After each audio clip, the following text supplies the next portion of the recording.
The Kramer family lived in Darien, Illinois, USA. Jeffrey Kramer owned his own car repair company. He married Lori in 1980 and they had 3 children: Anthony, Angela, and Michael. They were like any normal, traditional American family, until that fateful day came. Distress call. On March 2, 2010, police received a phone call at 3:10 a.m. from a girl they said was Angela Kramer, who was 25 years old at the time. The girl's voice was whispery, frightened and terrified when she said, "I am at home, they are shooting." She was listening to them while hiding in the closet of her parents' house. The police arrived and saw a man climbing out of the basement window. He introduced himself as Anthony Kramer, the eldest son in the family, who was sleeping in the basement. He told police he heard gunshots and didn't know who was inside the house. Police entered the front door of the house, found a male deceased on the first floor and a female found deceased on the stairs. The third victim and another male were found near the garage. He had shot them several times in the head and body. Police found Angela locked in her closet, and there was no sign of any intruders. They were taken out of the house. The victims were the parents, Jeffrey and Lori, and the youngest son, Michael, who was 20 years old. Crime scene. At the time of the shooting, police learned that Michael Kramer's girlfriend was at the home with him. The witness said that she and Michael were watching television on the sofa in the living room when they heard a loud commotion and noise immediately before the shooting. The girl was able to give police a description of the shooter. She said he was dressed all in black, and that it was only one person. Crime scene investigators found a broken window in the home. There was a hammer beside her. They also found several .40 caliber shell casings and found bullet holes in the walls. According to preliminary investigations, it is believed that Jeffrey came down the stairs to confront the shooter, and was shot first. His wife, Lori, follows him down the stairs and is injured midway up the stairs. I am Michael. He was in a struggle with the criminal, as he threw knives and objects at him and tried to leave the house, but ended up in a room near the garage. Police suspected the crimes were robbery, but no valuables were missing from the house. The prime suspect in the Kramer family murder. That morning, the police met Angela and Anthony, who were broken down and in disbelief at what they were going through. Anthony confirmed that he was in the basement and asleep when the shooting started. He said he hid behind a pool table, and climbed out a window when he thought it was safe. As for Angela, she was asked if she knew anyone who wanted to harm her family. She told police that she had just separated from her son's father, Johnny Borisov, after Christmas. After asking about how good a person he was, she said that he had issues with managing his anger, and she also left him because he didn't love her family. Angela and Johnny dated for about 2 years, and had a son in 2009. They then moved in together. But Johnny became possessive and tried to isolate Angela from her family. Angela stated that Johnny had threatened her family several times, especially over the past few months. She told a story that happened about a year ago. She said that the first baby shower date was supposed to be an event for all women. But Johnny did not like this idea and did not allow her mother to hold their son. He sat in the corner carrying their son the whole time, in the middle of that crowd of women. After that, she had had enough and decided to leave, and the custody issues began. Johnny did not want to pay child support and wanted full custody.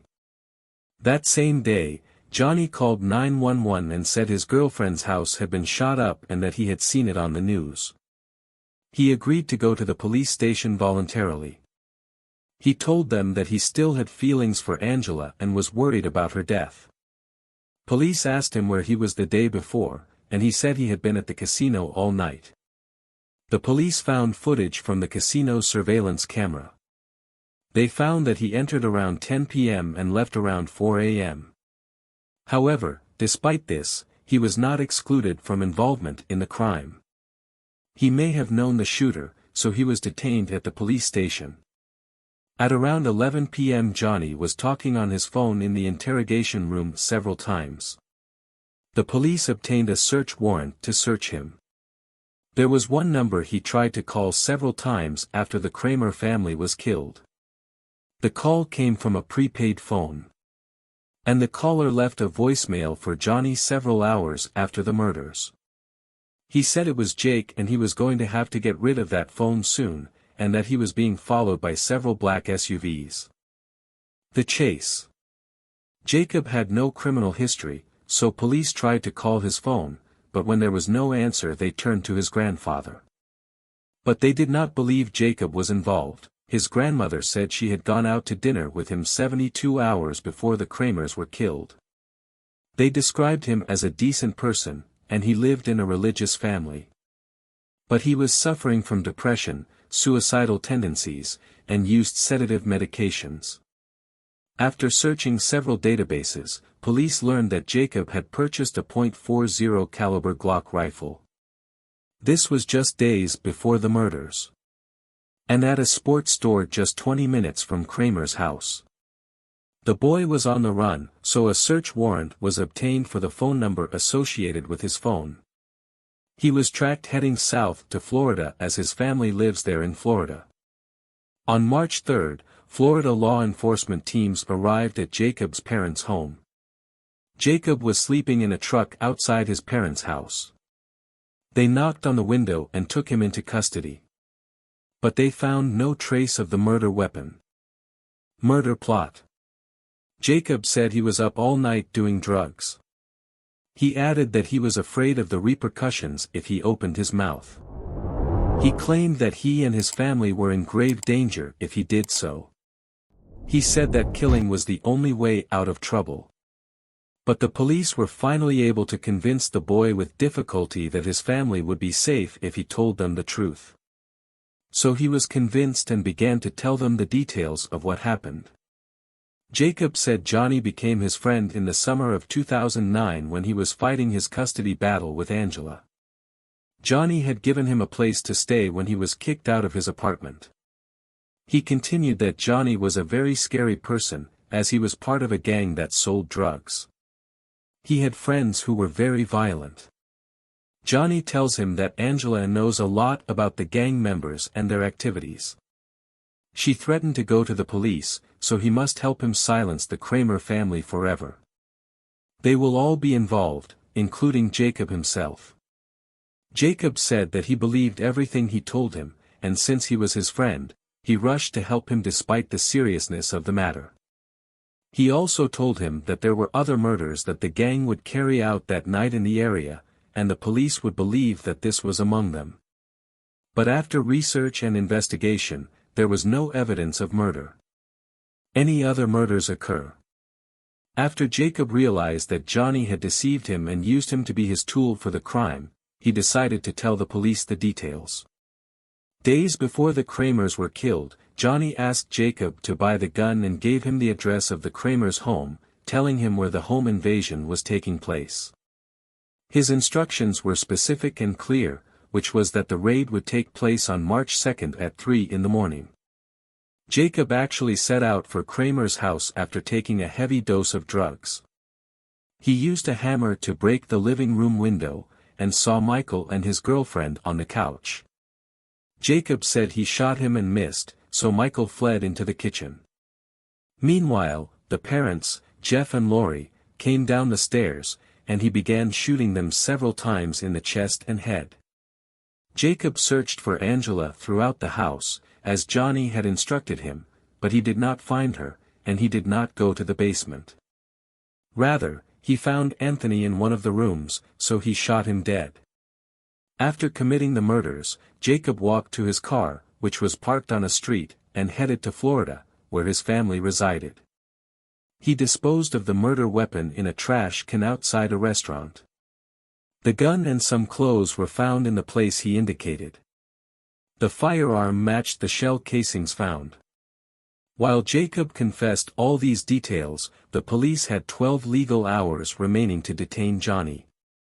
They needed more evidence than just the boy's story, and when they managed to get an extension to detain Johnny, he refused to talk.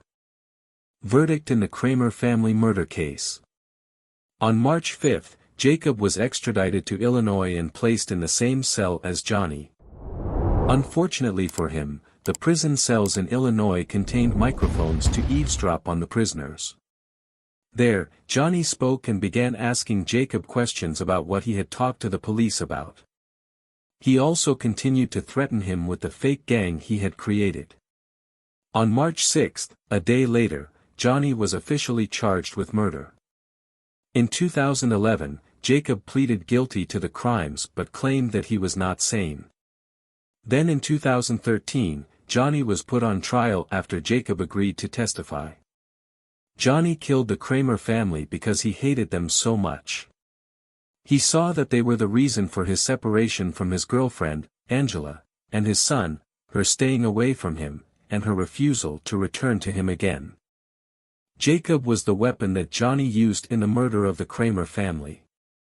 The latter prepared the boy and incited him to commit crimes.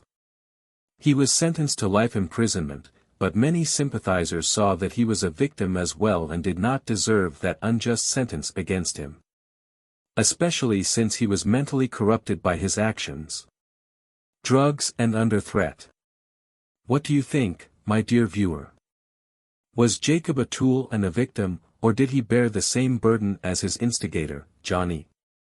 Don't forget to subscribe and activate the bell, and if you like the show, click like. John List appeared as the perfect son, husband, and father. He worked hard as an accountant in a nearby bank to provide for his family. The New Jersey house he lived in with his mother, wife, and 3 children had 19 rooms, including a ballroom, marble fireplaces, and a Tiffany glass ceiling. List and his family were the embodiment of the American dream in 1965. They went to church every Sunday as devout Lutherans, and List taught Sunday classes. Everything looked great on the surface. But the reality was the opposite of what appeared. John List is a dedicated accountant and an exemplary father. In 1971, John List lost his bank job at the age of 46. Subsequent jobs were not successful. He couldn't tell his family about his loss of income. So, he spent his days at the train station, reading the newspaper and secretly stealing from his mother's bank accounts to pay the mortgage. He refused to resort to welfare, as it would entail embarrassment in society and violate the principles of self-reliance he learned from his father. It is difficult to believe that the solution he arrived at would have been more acceptable to his father, but John List later said that it seemed to him like the only option, to kill his mother, wife and children. One day in 1971, John List shot and killed his wife, Helen, his 16-year-old daughter, Patricia, his 15-year-old son, John, his 13-year-old son, Frederick, and his 85-year-old mother, Alma. They were systematically killed one by one. Helen was the first victim. List sent the children off to school and then shot her in the kitchen while she was drinking her usual morning coffee. Then he went up to the 3rd floor and killed his mother in her bed. He killed Patricia when she returned home from school, and then killed the youngest son, Frederick. He made himself a sandwich, closed his bank accounts, and cheered on his only surviving son, John, at the high school football game. He drove him home, then shot him in the chest. A cold-hearted crime and a successful escape. John List placed the bodies of his family members on top of sleeping bags in the ballroom, then wrote a letter to his priest, who he thought would understand. He was afraid that, facing a world full of evil and poverty, his family would turn away from God. This was the only way to ensure their safe arrival to heaven. However, he was not willing to bear the consequences of his actions in this world. In an attempt to confuse the police, he cleaned up the crime sites and used scissors to remove his image from every picture in the mansion. He cancelled all deliveries and called his children's schools to inform their teachers that the family would be on vacation for a few weeks. He turned on the lights and the radio, leaving religious hymns playing in the empty rooms of the house. He slept in the mansion where his family lay dead, then walked out the door the next morning, not seen for 18 years. It wasn't a month before the neighbors began to suspect something was going on in the List mansion, where the lights were always on and the windows empty. When authorities entered the Westfield, New Jersey, home on December 7, 1971, they heard organ music. They also found a letter from John List explaining that the bloodied bodies on the ballroom floor were his family members, euthanized. He saved the lives of people he loved. The FBI found his car parked at Kennedy International Airport in New York City, but they never found him. The evidence was cut off. 18 years after the horrific crime. Jump back in time 18 years to 1989. New Jersey prosecutors had a plan.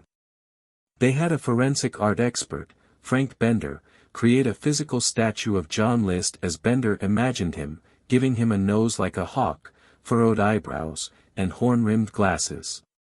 Psychologists theorized that he might be wearing the same glasses he wore in his youth to remind him of more successful days.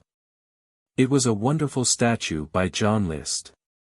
When John List's murder story aired on America's Most Wanted, on May 21, 1989, 22 million viewers watched the Frank Bender statue. Reports started coming in. One of the reports came from a woman in Richmond, Virginia, who thought her next-door neighbor, Robert Clark, looked very similar to the statue. The reporting person said her neighbor was also an accountant and attended the church. Authorities went to Clark's home and spoke with his wife, whom he met at a church social gathering. The story turned out to be the solution to a mystery that had been going on for 18 years. It turned out that List had changed his identity and moved to Colorado under the assumed name of Robert Clark. The nickname worked, and he kept it when he moved to Richmond.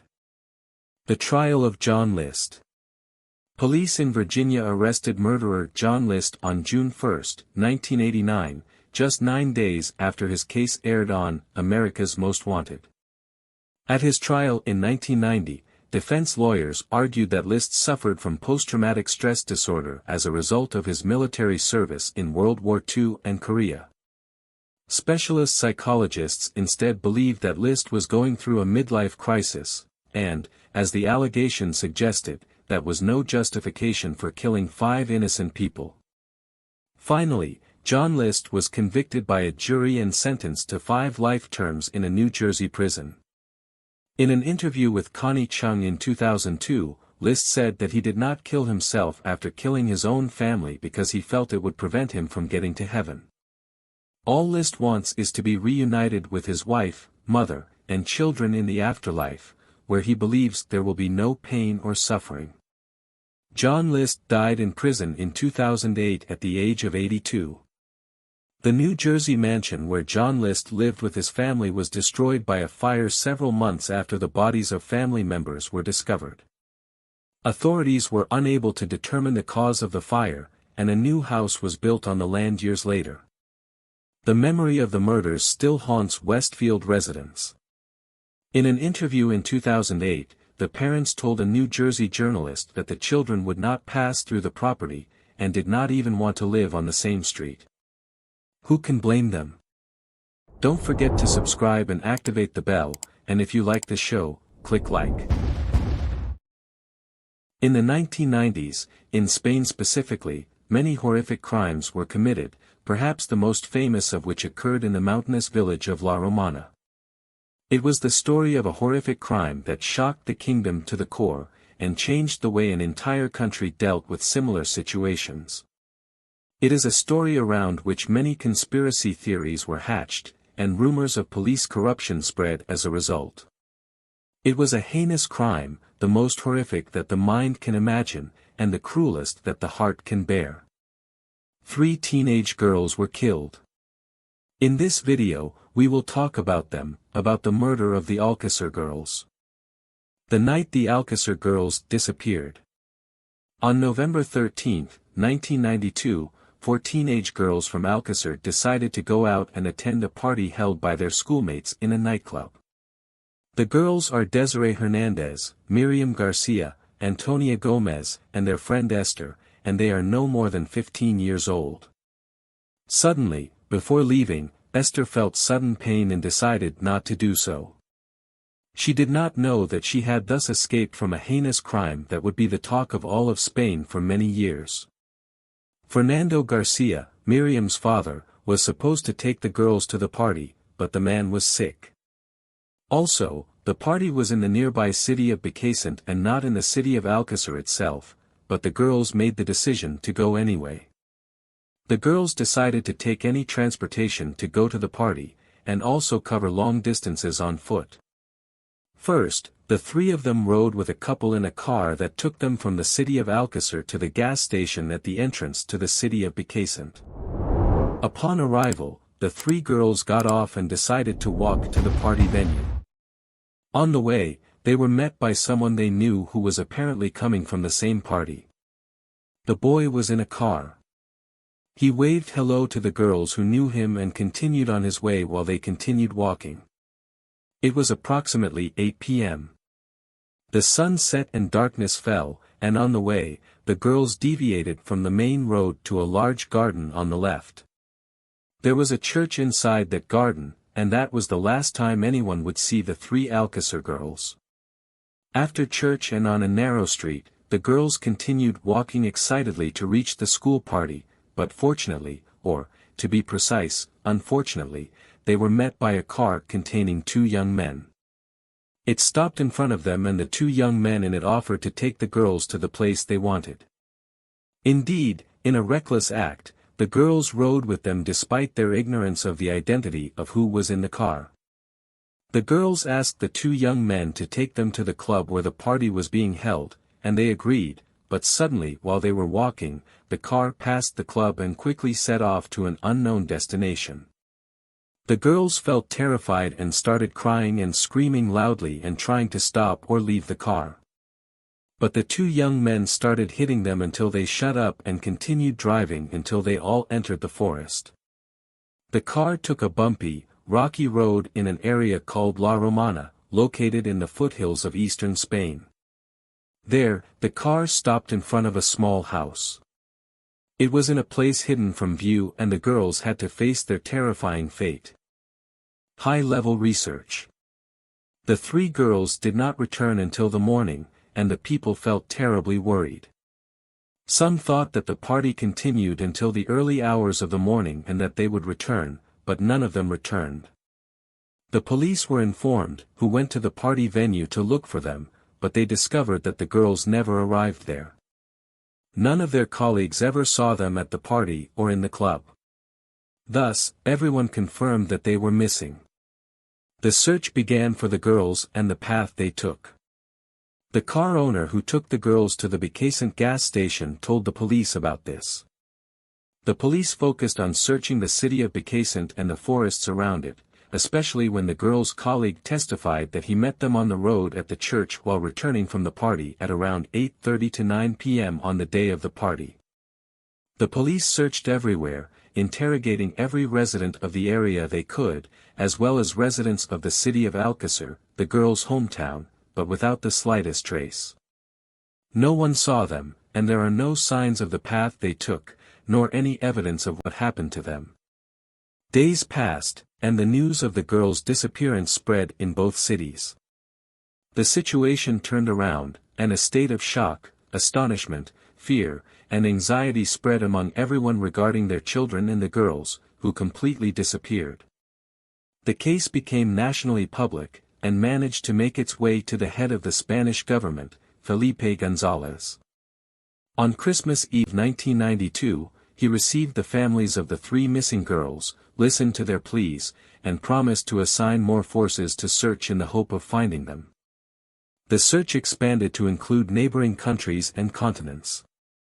The case was referred to Interpol, which began adding neighboring European and African countries to places of interest in the search. Anything was possible and expecting the worst was inevitable. Find Alcácer girls. Exactly 75 days had passed since the disappearance of the Alcácer girls, until the 27th of January. In one of the forests of La Romana, two beekeepers were walking around. One of them was an old man named Gabriel Gonzalez. While he was walking near two abandoned buildings, he noticed something shiny, and many twigs, branches, and shrubs were placed in an unnatural manner. He hurried to call his friend called Jose and bring him to the place. The two men cautiously approached the piled-up branches. They noticed that they were placed in a way that suggested they were covering a ditch, and the shiny object was still sticking out from underneath them. Using the honey-collecting spoon they had, they tried to separate the branches to discover what that thing was, which was nothing but a watch. What is shocking is not the watch, but the prominent hand that was wearing the watch. Therefore, the police, who arrived late, were informed, and 3 bodies were searched and extracted, wrapped in a large blanket, in advanced stages of decomposition. Inside the hole, I found many pieces of clothing that were not for the bodies, a lot of garbage, and torn pieces of paper. The bodies were transported to the city of Valencia, where, after examining them, it was proven that they were the same Alcácer girls, Desiree, Miriam, and Antonia, so the police informed their families of the tragic news. Tests proved that the Alcácer girls were subjected to violent rape, horrific torture, and beatings by criminals. Wounds, bruises and fractures were all over their bodies, along with signs of violent rape, even with sharp objects. Part of Miriam's hand was missing, her teeth were broken, and tear marks appeared on her genitals. As for Desiree, her hands were found tied behind her with a black rope and bent in a terrible way.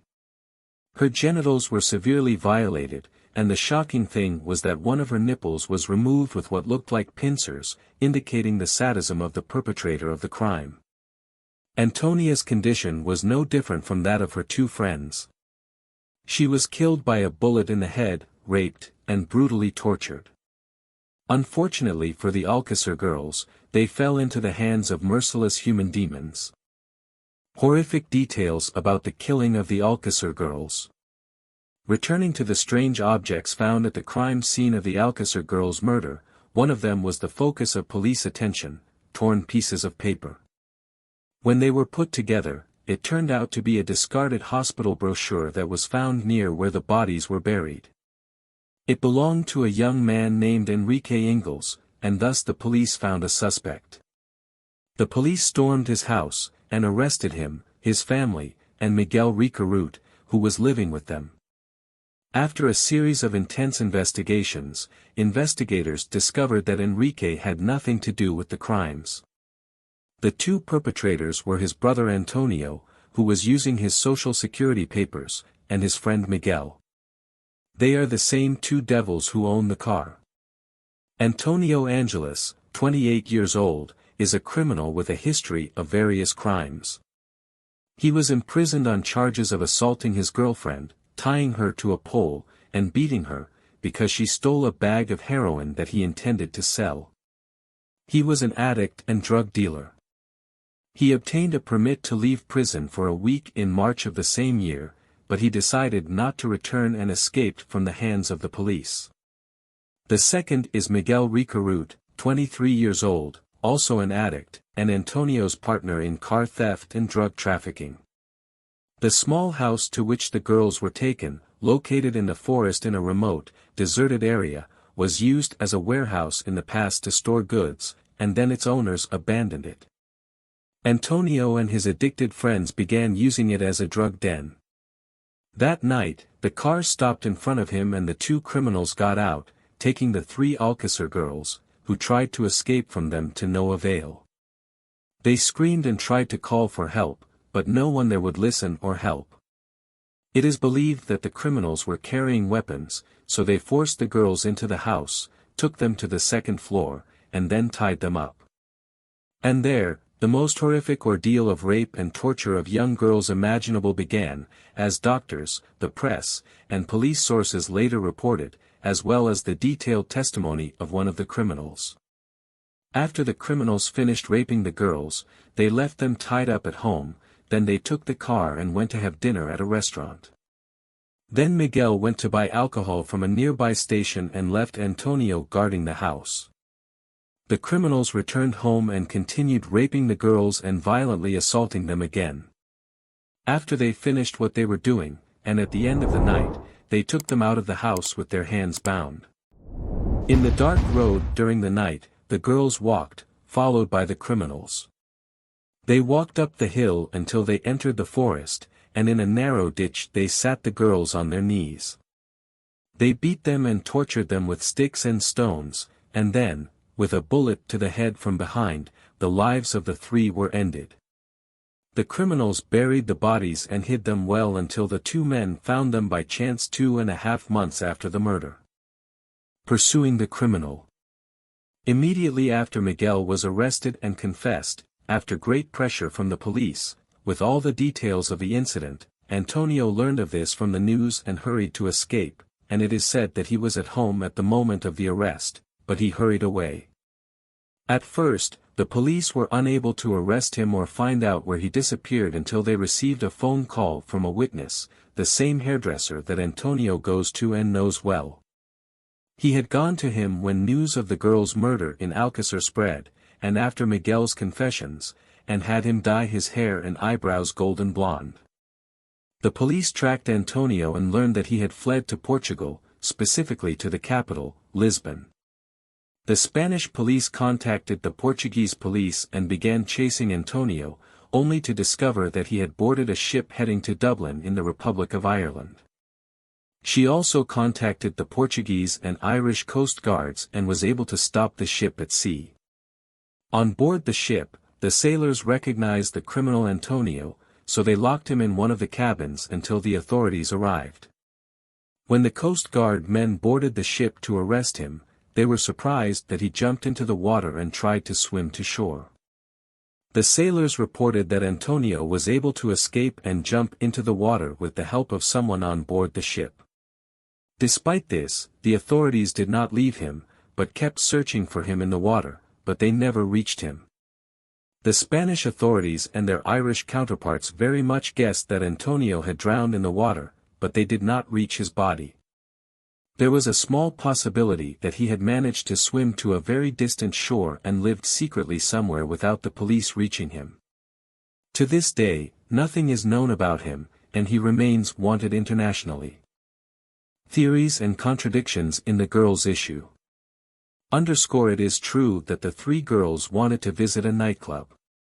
However, everyone began to have doubts about their true destination, as no one knew what the girls' actual intentions were on Friday evening. What is interesting is that they did not have money to spend in the club, they did not buy tickets to enter in advance, and they did not ask for money from their parents either, which raises suspicion. After Antonio escaped and neither he nor his body were found, a strange theory spread that the girls had been kidnapped and assaulted by a powerful figure in Spain who loved having sex with teenage girls. And Antonio, Angeles and Miguel are just scapegoats to hide the truth of that character. This person was the one who smuggled Antonio out of Spain, and he now lives freely. The reason for this theory is the similarity of the incident of the killing of the Alcácer girls with another incident in the town of Macaster, near Alcácer. By killing two girls and a boy in a horrific and brutal way as well. There is a source who stated that the police found hair in the bed in the property where the girls were raped. This hair did not belong to Antonio or Miguel Ricaurte, but the strange thing is that it was thrown away on the same day I found it. On the bodies, 7 different hair samples were found, and after DNA analysis of them, which were new at that time, they were found. The competent authorities revealed that none of them belonged to any of the girls or to any of the two killers, Antonio and Miguel. Dr. Luis Frontilla Carreras, professor at the nearby University of Seville. He criticized that autopsies led to the complete destruction of a lot of evidence, such as collecting the hair found on the bodies in one bag, performing unnecessary amputations, and getting rid of evidence that could be useful to forensic medicine at a later time, such as the maggots found on the bodies. He also stated that the autopsy was weak because, if done correctly, it could have led to verifying Miguel's statements and reconstructing and drawing a true picture of the events. A great deal of incompetence was demonstrated by the police in this case, due to the many contradictions that everyone noticed, most notably Fernando Garcia, Miriam's father, the media figure in the case of the girl's disappearance, which made it a notorious case and a stain on the history of the Spanish police.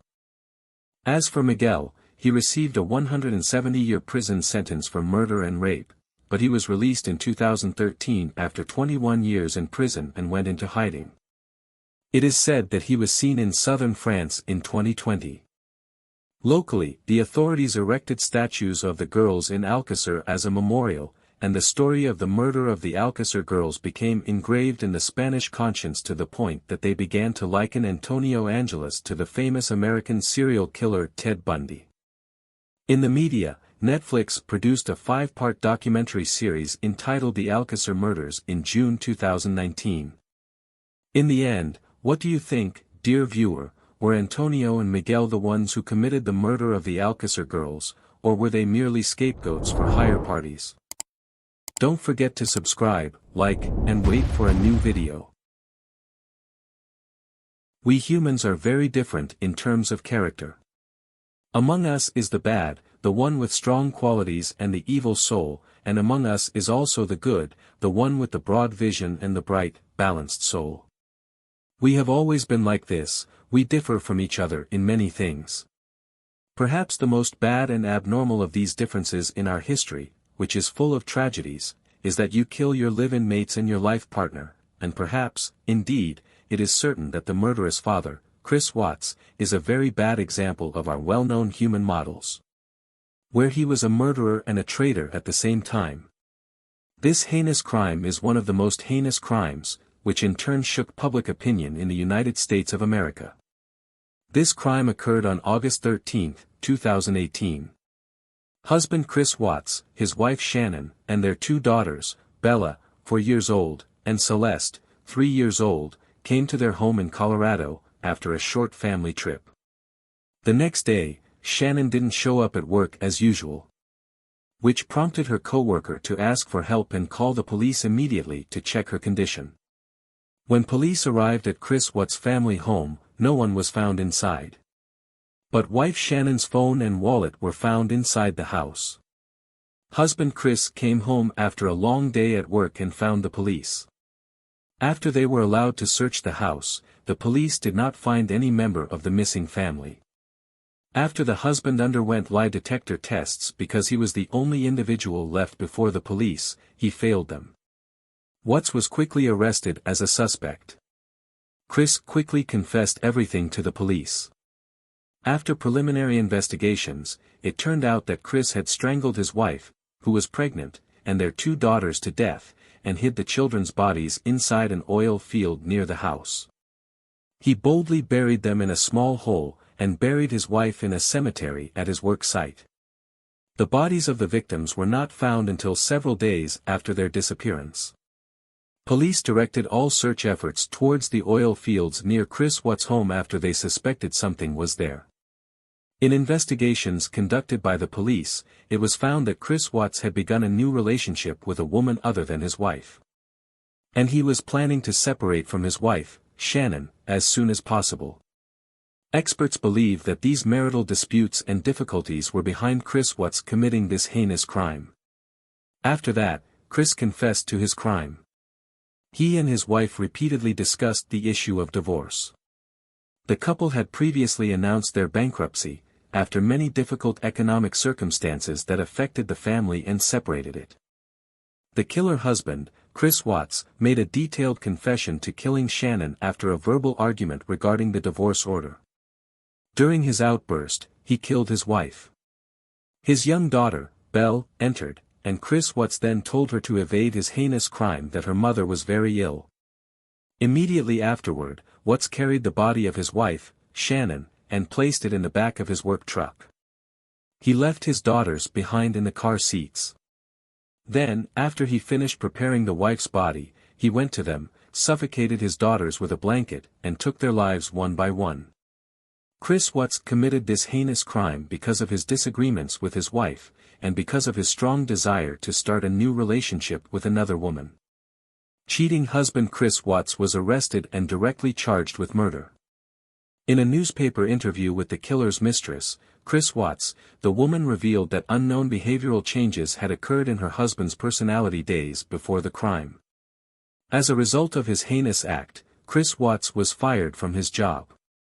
He buried the bodies of his children at the headquarters of his former employer, which owned a hydrocarbon exploration company where Chris Watts worked.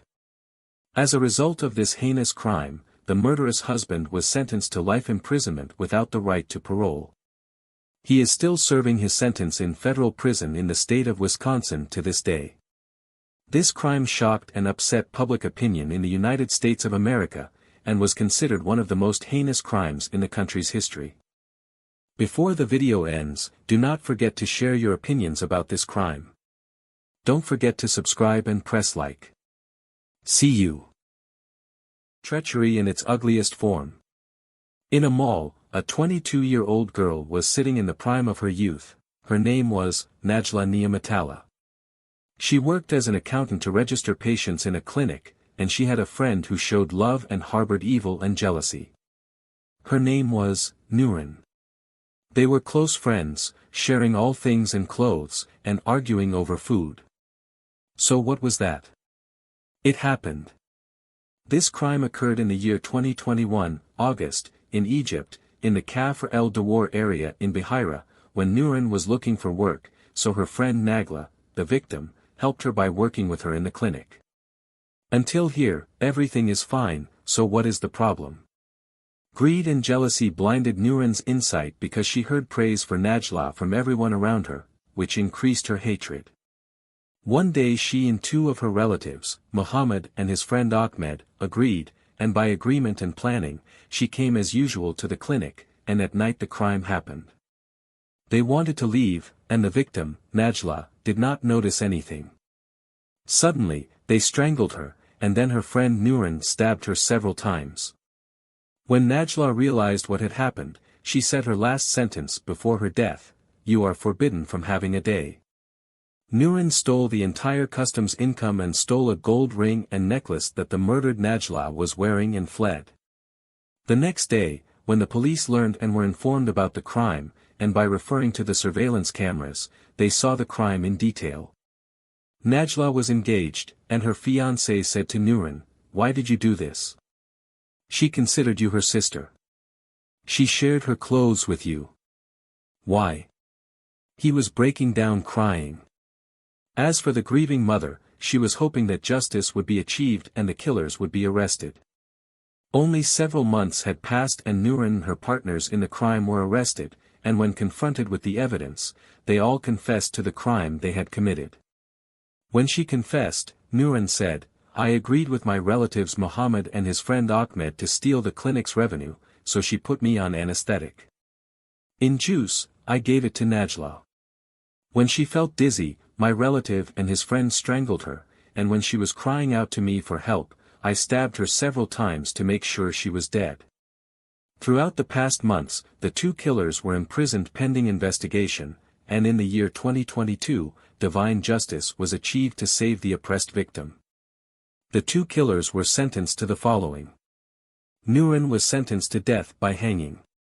One of her accomplices who strangled Muhammad was also executed by hanging. As for the other, Ahmed, he was sentenced to 15 years because he was a minor. The case was closed and ululations of joy rose from Najla's mother to achieve justice for her daughter and take revenge on her killers, so that they might know that as you condemn, you will be judged, and your Lord gives respite and does not neglect. The case of the murder of the sisters Zara and Hora. The family is a person's security and a refuge if life shocks you with its weariness and hardships. The family is what contains you in times of adversity, but if the dagger comes to you from the one who is your shield, this is what breaks the heart.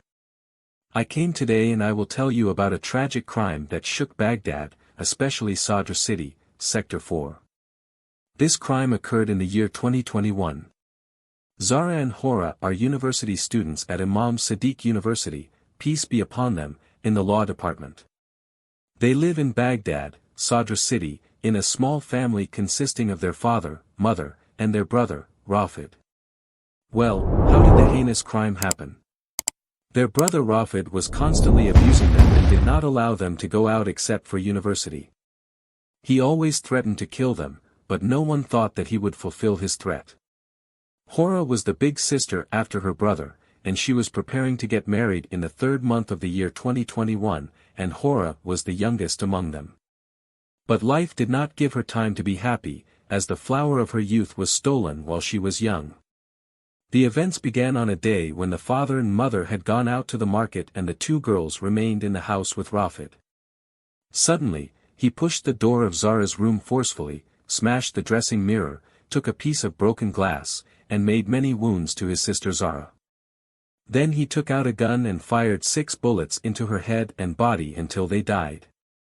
Life immediately. As for Hora, when she saw what happened she wanted to escape and tried to jump to the roof of the house to call for help from the neighbors while she was screaming with all her might, but her brother caught up with her and shot her 4 bullets that killed her instantly. You will say, what is wrong with him? Is he crazy or mentally ill or what? No, gentlemen, not this or that. Rather, he was drunk and drinking alcohol, and he was drunk that day. After he completed the terrible crime he had committed against 2 flowers that were at the height of their flowering, he fled from the house, unaware of what he had done. After the parents returned home and saw the disastrous scene, they were shocked and called the police.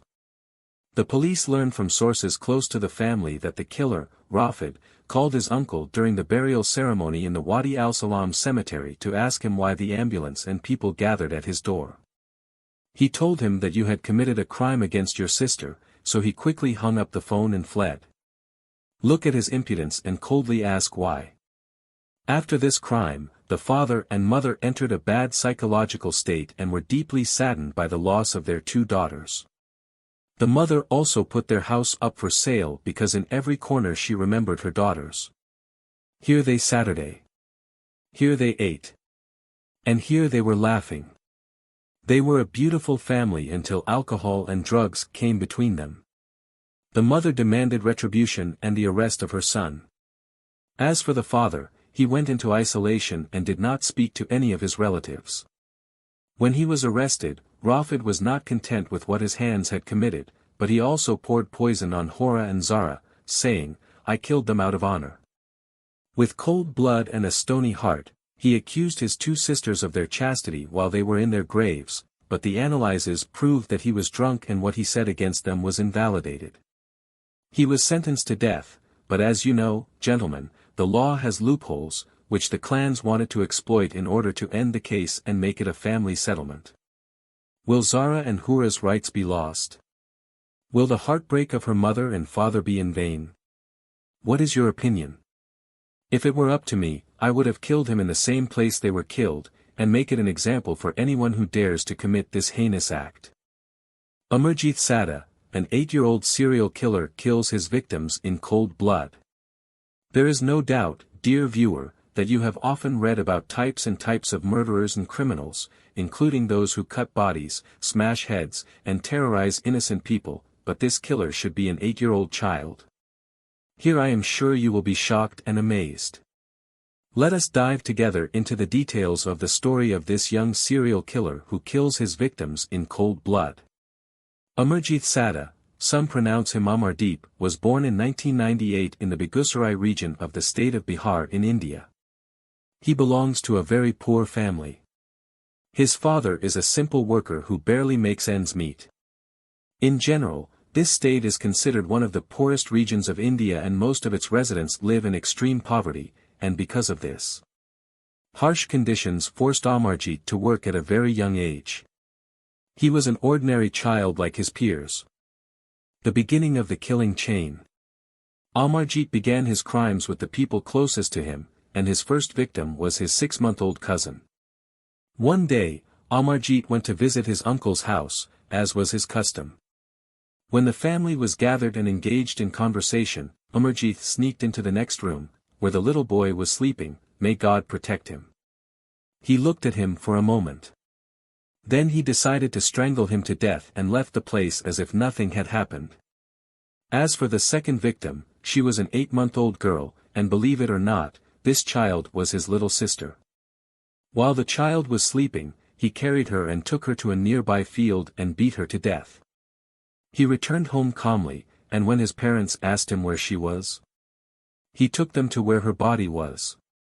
What is surprising is that Amarjit's parents and relatives were aware of his crimes, but they hid the matter for fear of punishment, and considering that the matter was a family matter, since the victims were from within the family. His mother denied that he had killed his sister and said that she had accidentally fallen from him while he was carrying her, as well as the people of the area.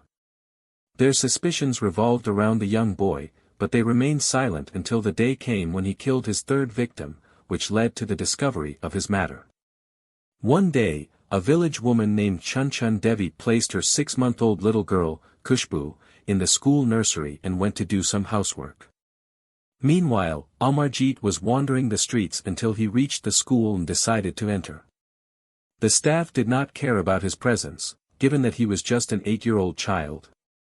He started wandering around the school until his eyes fell on little Khushbu, who was sleeping peacefully. The devilish idea flashed into his head and he decided to take her to one of the nearby fields. He carried her in his arms and snuck out of the school and took her to a place nearby outside the village. He put her on the ground and started beating her with a brick until she couldn't breathe, then he covered her body with some leaves and herbs and returned to his house. When Khushbu's mother returned in the evening to take her, she was surprised that the child had disappeared from her place. The poor mother went crazy and started screaming until the villagers gathered and began searching with the child's relatives. The shock was that they found her in one of the nearby fields, drowned in a pool of blood and covered with some tree branches. They carried the body and headed off to the police station, and investigations began, and while the police were touring the town, the people told them about their suspicions about Amarjit and told them how he killed his sister and cousin. At first, the police doubted their words, as he was just a small child, so how could he kill this number of children? But the police soon opened investigations and began interrogating Amarjit and his family, revealing the horrific facts. During the investigation, Amarjit was extremely calm and indifferent, and he was even smiling coldly.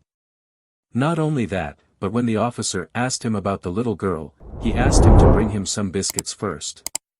Indeed, when he received the box of biscuits, he began narrating the details of his horrific crime in cold blood and without batting an eyelid.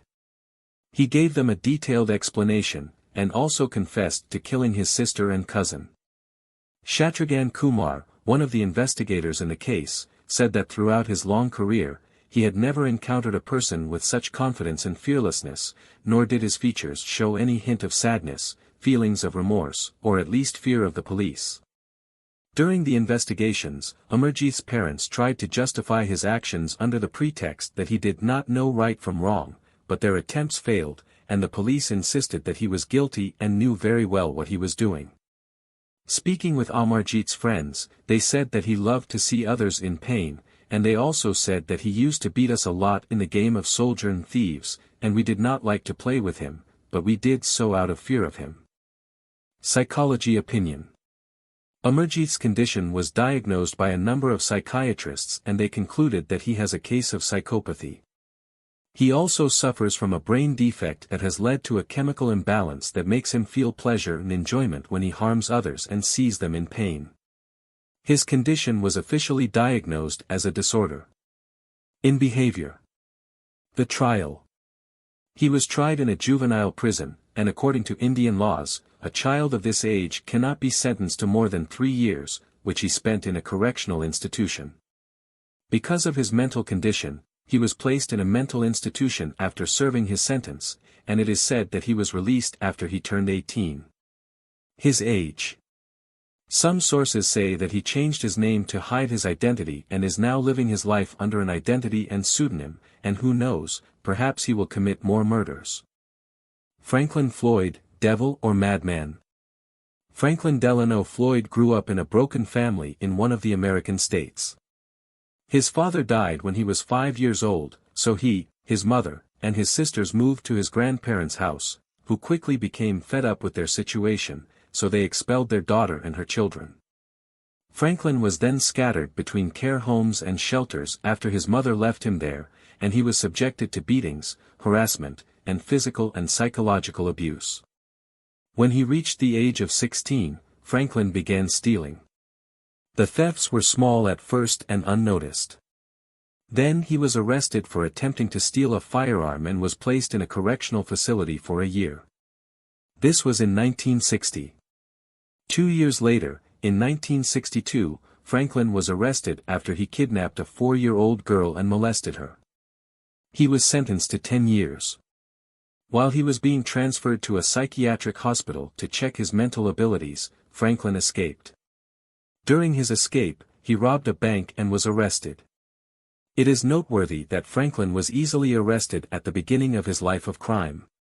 He was placed in a prison in the state of Pennsylvania, where he was raped by the prisoners, and he could not get rid of them except by threatening suicide after climbing one of the fences. Franklin was transferred to the Illinois State Prison, where he formed a friendship with a man named David throughout his sentence. In 1972, Franklin was released.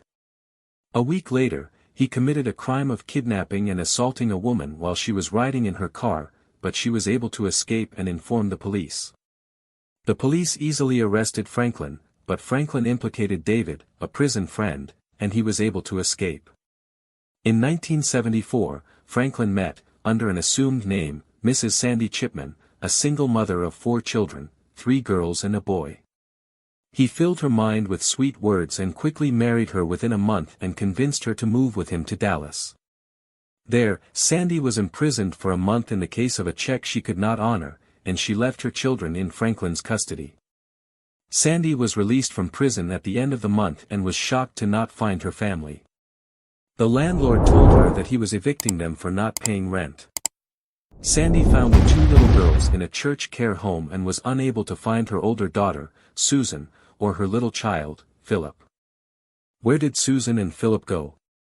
Philip, at first everyone thought he had died, but in 2010 someone came forward claiming that he was Philip, and a DNA analysis confirmed the validity of his claim and that he had been secretly adopted by a family.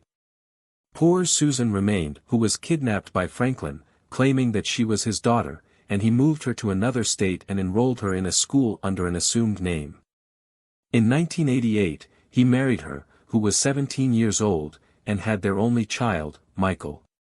The strange thing is that Franklin joined a job similar to confidential informants in the police force, despite his past, and he threatened Susan that if she thought of running away, he would always be able to find her and kill her.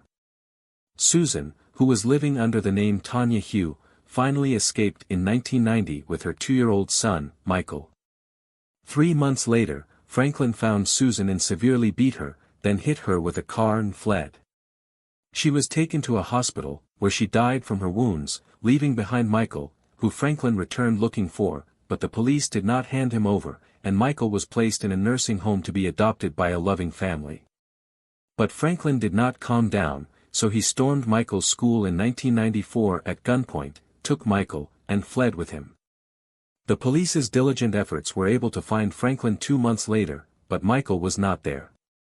Franklin refused to provide any information. There are witnesses who said that Franklin killed Michael and buried him in a forest. There are those who said that he gave him to a family. Franklin's sister said that Frank told her that he drowned Michael in a bathroom on the road. In an interview with Michael in 2015, he said that he shot him.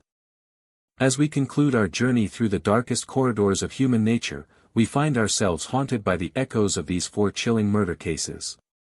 The threads of betrayal, the heartbreaking tale of sisters Zara and Hora, the disturbing reality of an 8-year-old serial killer, and the enigma surrounding Franklin Floyd, they all leave us questioning the depths of the human soul. As we reflect on these stories, let us not only remember the victims but also consider the lessons embedded in these tragedies. It's a stark reminder of the fragility of life and the importance of empathy and vigilance in our society. Thank you for joining me on this unsettling yet enlightening exploration. If these stories have left you with a mix of emotions, you're not alone. Let us strive to create a world where such darkness finds no room to thrive. Stay vigilant, stay compassionate, and may the memories of those we've discussed today serve as a catalyst for change. If you found this journey into the realm of true crime intriguing, don't forget to like, subscribe, and share. Until next time, signing off from Murder Chronicles. Remember, in the face of darkness, it's our shared humanity that can bring about the light. Take care.